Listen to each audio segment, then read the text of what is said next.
Like, share और subscribe करें हमारे इस चैनल को और बेल आइकन को दबाना ना भूलें ताकि हमारी वीडियो आप तक सबसे पहले पहुंचे।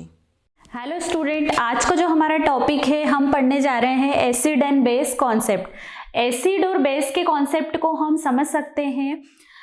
जैसे कोई भी एसिड सब्सटेंस है तो जनरली हम जो घर में यूज़ करते हैं, जैसे कोई फ्रूट है तो स्वाद में अगर वो कह सकते हैं सोर है तो हम उसे कहते हैं कि वो एसिड है। लेकिन अगर हम इसे साइंटिफिकली केमिकली अगर टेस्ट करें, रासायनिक पदार्थों की अगर हम बात करें, केमिकल सब्सटेंस की अगर हम बात करें, तो इसे हम कैसे पहचानेंगे कि लैब में ये एसिड है या बेस है। एसिड और बेस का जो मिक्सचर होता है, केमिस्ट्री की लैंग्वेज में अगर हम इसे समझें, एसिड एंड बेस का जो कॉन्सेप्ट है, सबसे पहले इसका इंट्रोडक्शन अगर हम देखें, सबसे पहले रॉबर्ट नाम के साइंटिस्ट ने ये कहा था कि जो भी पदार्थ होते हैं, जैसे कोई भी सफ़ेद संगमरमर है या कोई मेटल आयन है, तो उनमें कौन से एसिड और बेस हो सकते हैं, इन्हें पहचाना था। जो सेकंड वन लॉयल नाम का साइंटिस्ट था, उन्होंने बताया था कि 1774 में बहुत सारे इन्वेंशन किए। एंड लोवेसियर नाम के साइंटिस्ट ने 1787 में ये बताया कि जो भी केमिकल सब्सटेंस होते हैं उन्हें हम कैसे आइडेंटिफाई करेंगे, हाइड्रोजन आयन की कॉन्सेंट्रेशन के अकॉर्डिंग कि ये H+ आयन देते हैं, OH आयन देते हैं। अगर वो H+ आयन कोई केमिकल दे रहे हैं तो उन्हें हम कौन से सब्सटेंस कहेंगे, एसिड होंगे या बेस होंगे। यहाँ पे हम एसिड को समझ सकते हैं। जैसे एसिड जो होते हैं ऐसे सब्सटेंस होते हैं, अगर कोई एक्वस सॉल्यूशन है तो एक्वस सॉल्यूशन में हम किसी भी एसिड को अगर मिक्स कर रहे हैं तो वो H+ आयन और क्लोराइड आयन में टूट रहे हैं।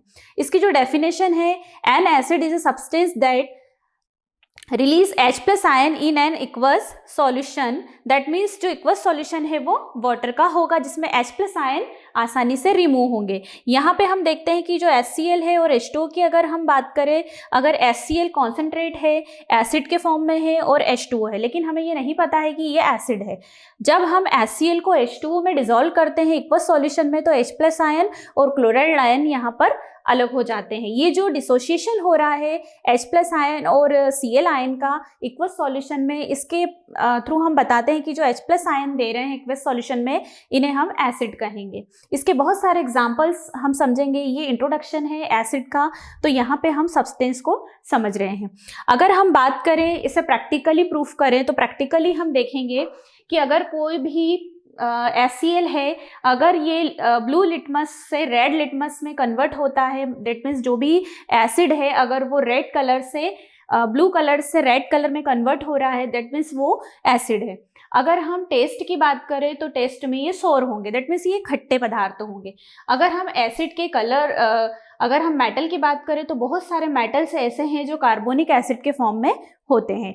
अब हम बेस को देखते हैं। अगर हम बेस की बात करें तो बेस जो होते हैं, base is a substance that release hydroxide ion in an aqueous solution. That means अगर कोई भी सॉल्यूशन बेस है तो बेस में अगर हम देखें कि अगर NaOH के एग्जांपल से इसे समझें कि अगर वाटर में हम इसे डिसॉल्व करते हैं तो Na+ आयन जो सोडियम आयन है वो पॉजिटिव चार्ज वाले होंगे और OH आयन नेगेटिव चार्ज वाले होंगे। इसे हम कहेंगे हाइड्रोक्साइड आयन। ये जो वाटर में एक्वस हो रहे हैं, सॉल्युबल हो रहे हैं, इसमें जो OH आयन जो रिलीज हो रहे हैं, इसे हम कहेंगे हाइड्रोक्साइड आयन। इसका जो बेस का फॉर्म है OH आयन पर बेस्ड है। हम कह सकते हैं इसका जो एग्जाम्पल है NaOH से लिया गया है। अगर हम बेस की बात करें, ये टेस्ट में बीटर होते हैं और जो इसके कंटेन होंगे, कह सकते हैं जो हाइड्रोक्साइड आयन वाले कंटेन हैं, OH आयन अगर इसमें प्रेजेंट है तो हम इसे बेस से आइडेंटिफाई, बेस उस केमिकल में प्रेजेंट है उसे हम आइडेंटिफाई OH आयन के थ्रू कर सकते हैं। इसके आगे की जो एसिड और बेस की स्ट्रेंथ है अब वो हम देखेंगे। अगर हम बात करें एसिड की, स्ट्रॉन्ग एसिड की अगर हम बात करें यहाँ पर, तो जो स्ट्रॉन्ग एसिड है ये कह सकते हैं कि अगर कोई भी वाटर मॉलिक्यूल है तो यहाँ पर पूरी तरीके से वाटर में अगर ये डिसॉल्व होता है तो यहाँ पे हम देख सकते हैं कि वाटर मॉलिक्यूल जो पिंक कलर से बताए गए हैं हाइड्रोजन आयन है। एंड कंजुगेटेड बेस जो होते हैं, बहुत सारे आयंस जो ब्लू कलर की लाइन से शो है। दैट मीन्स अगर कोई वाटर सॉल्यूशन है उसमें कोई अगर कंजुगेटेड बेस है तो वो अलग से सेपरेट हो सकते हैं और हाइड्रोजन आयन स्ट्रॉन्ग एसिड के फॉर्म में में दिखाई देते हैं। इसका जो स्ट्रॉन्ग एसिड का डेफिनेशन है, a strong acid break down completely in a water and gives off many H+ ion. That means water में बहुत सारे H+ आयन इंक्लूड हैं और उसमें कॉन्जुगेटेड बेस अगर है तो हम कह सकते हैं कि वो स्ट्रॉन्ग एसिड है। स्ट्रॉन्ग एसिड में बहुत सारे टाइप्स हम देखेंगे। इसमें कुछ स्ट्रॉन्ग एसिड का एक शॉर्ट नोट भी मैंने बनाया है। स्ट्रॉन्ग एसिड को हम कह सकते हैं कि जो assume at the dissociation of completely when in aqueous solution, जो पूरी तरीके से एसोसिएट होते हैं H+ आयन, उन्हें हम कह सकते हैं कि ये स्ट्रॉन्ग एसिड के फॉर्म में है। वीक एसिड की अगर हम यहाँ बात करें तो a weak acid only partial break down, it gives off much less H ion then a strong acid.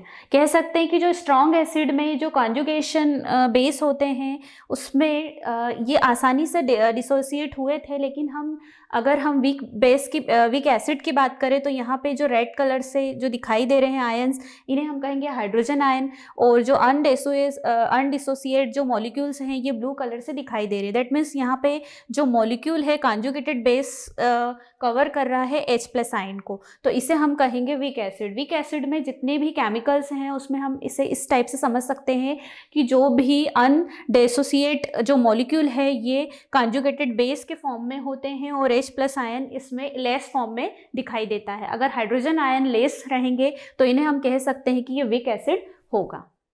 अगर हम एसिड और बेस, स्ट्रॉन्ग एसिड और वीक एसिड की अगर हम बात करें तो दोनों में डिफरेंस हम देख सकते हैं कि यहाँ पर कुछ केमिकल्स हैं। जैसे मोस्ट स्ट्रॉन्ग एसिड जो होता है HCl होता है, जिसे हम हाइड्रोक्लोरिक एसिड कहते हैं, HNO3 जिसे हम कहते हैं nitric acid, HI hydro iodidic acid और HBr हाइड्रोब्रोमाइड एसिड होता है। ये सब स्ट्रॉन्ग एसिड की लिस्ट है। अगर हम वीक एसिड की बात करें जिसमें H+ आयन लेस होता है, जो HO2, C2O2H, oxalic acid, sulphurous acid and phosphoric acid और नाइट्रस एसिड। ये जो नाइट्रस एसिड है इसका एक सीक्वेंस है कि सबसे ज़्यादा जो वीक एसिड होता है जिसे हम ऑक्जेलिक एसिड कहते हैं, इसे हम प्रैक्टिकल में भी प्रूफ कर सकते हैं। अगर हम बात करें इंडिकेटर की, pH जो होता है पैरामीटर ऑफ हाइड्रोजन, जिसमें हाइड्रोजन कॉन्सेंट्रेशन को हम एसिड और बेस के कॉन्सेप्ट से समझ सकते हैं। अगर एसिड बेस की जो स्ट्रेंथ है अगर हम उसे नापें तो pH स्केल जो होता है या pH मीटर के थ्रू या लिटमस पेपर के थ्रू भी हम इसे मेज़र कर सकते हैं कि यह एसिड है या बेस है। अगर हम pH वैल्यू की बात करें, अगर pH का परसेंटेज देखें, अगर 7 से कम pH होगा तो हम इसे कहेंगे एसिडिक सॉल्यूशन।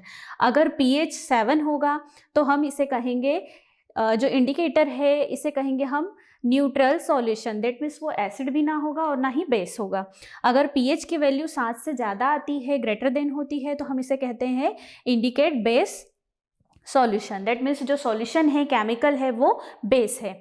इस टाइप से हम pH स्केल के थ्रू भी, pH वैल्यू के थ्रू भी हम स्केल जो एसिड बेस की जो स्ट्रेंथ है, एसिड बेस का जो सॉल्यूशन है उसमें हम ये मेज़र कर सकते हैं किसी भी केमिकल को कि ये सॉल्यूशन एसिड है या बेस है। इसके पहले की जो क्लास थी उसमें हमने स्पेक्ट्रोस्कोपी के सब्जेक्ट पढ़े थे। ये जो यूनिट है एक न्यू यूनिट है और काफ़ी इंपॉर्टेंट रखती है और BSc second year, final year, first year का इंपॉर्टेंट टॉपिक भी है। इसमें अब जो बाद वाली क्लास में हम टॉपिक पढ़ेंगे थ्योरीज है एंड कॉन्सेप्ट है कि एसिड बेस के जो कॉन्सेप्ट थे, मॉडर्न जो थ्योरी है उसे हम कैसे समझेंगे। कह सकते हैं कि एसिड और बेस के जितने भी टाइप्स की थ्योरीज दी गई है साइंटिस्ट वैज्ञानिकों के द्वारा, इसे हम आसानी से समझेंगे नेक्स्ट क्लास में। Thank you.